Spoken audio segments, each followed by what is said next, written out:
قد افلح من تزکا، فرمایا تحقیق فلاح پا گیا، کامیاب ہوا، کامرانی کو پہنچا، من تزکا وہ شخص کہ جس نے اپنے آپ کو پاک کیا، جس نے پاکیزگی اختیار کر لی، جس نے اپنے آپ کو ستھرا کر لیا، وذکر اسم ربہ اور جپتا رہا اپنے رب کے نام کو، یاد کرتا رہا اپنے رب کو، ذکر کرتا رہا اپنے رب کے نام کا، فصلی پس نماز پڑھتا رہا۔ سامعین محترم، ہمارا اس دنیا کے اندر آنے کا ایک مقصد ہے۔ اللہ رب العزت نے ہمیں اس لیے پیدا نہیں کیا کہ ہم مال کمائیں، گھر بنائیں، جائیدادیں بنائیں، اپنے بچے پیدا کریں، بلکہ اصل جو مقصد ہے وہ یہ ہے کہ اللہ رب العزت نے خود اپنی لاریب کتاب قرآن مجید فرقان حمید کے اندر ذکر کیا کہ انسان تجھے پیدا کرنے کا ایک مقصد ہے، اور وہ مقصد یہ ہے کہ تو میری عبادت کرے، مجھے پکارے، میرے بتائے ہوئے طریقے پر زندگی گزارے، جن کو میں نے رہنما اور رہبر بنا کے بھیجا ہے ان کے بتائے ہوئے طریقوں پر تو زندگی گزارے، جو میں نے اصول بنائے ہیں ان اصولوں کے مطابق اپنے آپ کو سیدھا کرے۔ تو فرمایا اگر اس انداز کے اندر کہ جو میں چاہتا ہوں، جو میری رضا ہے، میری منشا ہے، میری خوشی ہے، اے انسان اگر تو اپنے آپ کو اس طرح بنا دے گا کہ جو میں چاہتا ہوں، تو فرمایا میں تجھے وہ بھی عطا کر دوں گا جو تو چاہتا ہے۔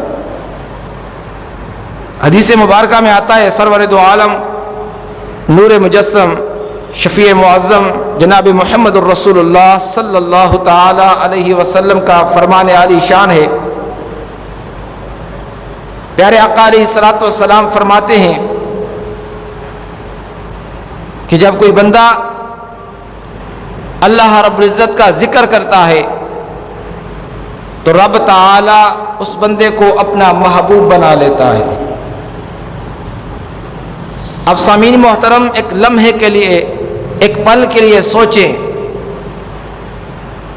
کہ ہمیں اپنے بچے بڑے پیارے ہیں، اپنے ماں باپ بڑے پیارے ہیں، بہن بھائی بڑے پیارے ہیں، ہم ان سے اتنی محبت کرتے ہیں کہ اگر کوئی ان کو گال نکالے تو ہم برداشت نہیں کر سکتے، جھگڑا تک کرنے کے لیے تیار ہیں۔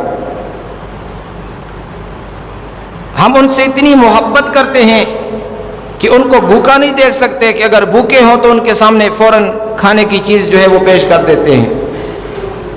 وہ تکلیف کے اندر ہوں تو ہم یہ برداشت نہیں کر سکتے، اپنی تکالیف، اپنی پریشانیاں بھول جاتے ہیں، اپنی اولاد، اپنے بہن بھائی، اپنے بھائی، اپنے ماں باپ کی جو ہے اس تکلیف کو دور کرنے کے اندر لگ جاتے ہیں۔ اب سامعین محترم، ایک لمحے کے لیے سوچیں کہ جب ہم ان ایسے رشتے کے جو اس دنیا کے اوپر تو ہیں لیکن جو ہی جسم سے یہ سانس کی مالا ٹوٹی، یہ رشتے یہیں پر ختم ہو جائیں گے۔ خود اللہ رب العزت نے اپنی لاوریب کتاب کے اندر فرمایا یوم یفر المرء من اخی و امہ و ابی و صاحبتہ و اخی، فرمایا جب وہ حشر کا میدان قائم ہوگا تو وہاں پر تمہیں کوئی رشتہ کام نہیں آئے گا، نہ تمہارا بھائی کام آئے گا، نہ ماں باپ کام آئیں گے، نہ تمہیں اپنی اولاد کام آئے گی اور نہ تمہیں تمہاری بیوی کام آئے گی۔ اس دن یہ دنیا کے جو رشتے ہیں جن کی محبت کی انتہا نہیں ہے،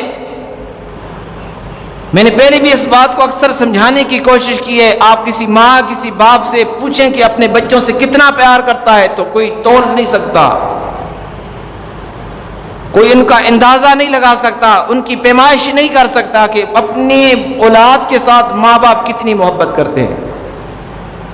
کوئی کہہ سکتا ہے کہ بھئی میں اپنی اولاد سے اتنی محبت کرتا ہوں, 2 من کرتا ہوں, 4 من کرتا ہوں, 1 کلومیٹر کرتا ہوں, 2 کلومیٹر کرتا ہوں, یا ماپ کر کوئی آلہ ہو, ڈرم ہو, 2 ڈرم ہو, 4 ڈرم ہو, 1000 ڈرم ہو, اتنی میں اپنی اولاد سے محبت کرتا ہوں. کوئی ناپ سکتا ہے, کوئی تول سکتا ہے, کوئی اس کی پیمائش کر سکتا ہے؟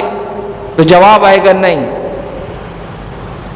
جب ماں باپ اپنی اولاد سے جو محبت کرتے ہیں اس محبت کا کوئی اندازہ نہیں لگا سکتا, تو پھر ایک لمحے کے لیے سوچیں کہ وہ رب کہ جس نے ہمیں پیدا کیا ہے, اور اگر اس کی نافرمانی بھی کریں تب بھی وہ ہمیں رزق دے, تو وہ رب ہم سے کتنی محبت کرتا ہوگا. اس دنیا کے اوپر نظر ڈالیں. الحمدللہ ہمارا یہ ایمان ہے کہ ہمیں پیدا کس نے کیا ہے؟ اللہ نے کیا ہے. اور کافر اور مشرکوں کو کس نے پیدا کیا ہے؟ وہ بھی رب نے پیدا کیا ہے. ہم عبادت کرتے ہیں اور وہ بغیر عبادت کے. ہم رب کو وحدہ لا شریک مانتے ہیں اور وہ رب کو وحدہ لا شریک مانتے ہی نہیں, اس کے ساتھ شریک بنائے بیٹھے ہیں. لیکن کیا ان کے رزق کے اندر کوئی کمی آئی؟ ہو سکتا ہے وہ ہم سے بہتر رزق کھا رہے ہوں, لیکن ایک چیز کا فرق ہے کہ یہ ان کی زندگی اور ہماری زندگی کا فرق یہ ہے کہ اس دنیا کے اندر وہ جو کچھ کرنا چاہتے ہیں کر رہے ہیں, لیکن جب آنکھیں بند ہوں گی پھر ان کے پاس کچھ بھی باقی نہیں رہے گا. کیونکہ حدیث مبارکہ ہے, سرکار علیہ الصلوۃ والسلام نے فرمایا مومن کے لیے یہ دنیا قید خانہ ہے اور کافر کے لیے یہ جنت ہے.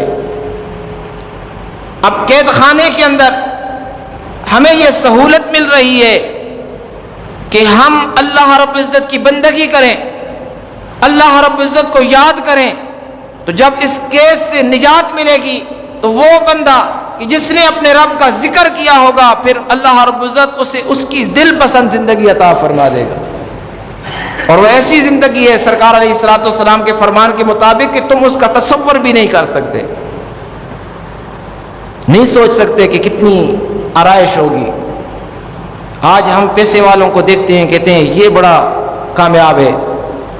کسی کے پاس بڑی بہترین گاڑی ہو تو کہتے ہیں یہ بڑا کامیاب ہے, اے سی والی گاڑی میں بیٹھتا ہے, اے سی والے کمرے میں بیٹھتا ہے, اتنی تنخواہ لیتا ہے, اتنا بچا لیتا ہے, اتنے جو ہے ناز نخروں کے ساتھ زندگی گزارتا ہے. لیکن اگر آپ ایک دن اس کے ساتھ گزاریں کہ دیکھیں وہ کتنا دنیا کی تکلیف کے اندر گھرا ہوا ہے, اسے اپنی ہوش بھی نہیں, نہ کھانے کا سلیقہ ہے, نہ پینے کا سلیقہ ہے, نہ سونے کا سلیقہ ہے. کھاتا ہے تب بھی گولیاں, سوتا ہے تو سونے کے لیے بھی گولیاں. ہر لمحہ جو ہے وہ اس نظام کی طرف بڑھ رہا ہے. اتنا کچھ کرنے کے باوجود, اتنی آرائشیں, اتنی جو ہے بہترین زندگی کے باوجود وہ تکلیف کے اندر مبتلا ہے کہ اپنی مرضی کا کھا تک نہیں سکتا, اپنی مرضی کا پی تک نہیں سکتا. تو سامعین محترم ایک لمحے کے لیے سوچیں کہ جسے ہم نے یہ سمجھا ہے کہ مال کا آ جانا کامیابی ہے, جسے ہم نے یہ سمجھا ہے کہ اچھا مکان بنا لینا کامیابی ہے, اگر کسی نے یہ سمجھا ہے کہ اولاد کا ہو جانا کامیابی ہے, کسی نے یہ سمجھا ہے کہ اچھی گاڑی لے لینا کامیابی ہے, تو اے صاحب تو غلطی پر ہے. اچھی گاڑی لینا اگر کامیابی ہوتی تو آج دنیا کے اکثر لوگ کامیاب ہوتے. خود اللہ رب العزت نے اپنی لاریب کتاب کے اندر فرما دیا, فرمایا اس دنیا کی محبت کے اندر نہ چلے جانا, اس دنیا کی محبت میں گرفتار نہ ہو جانا.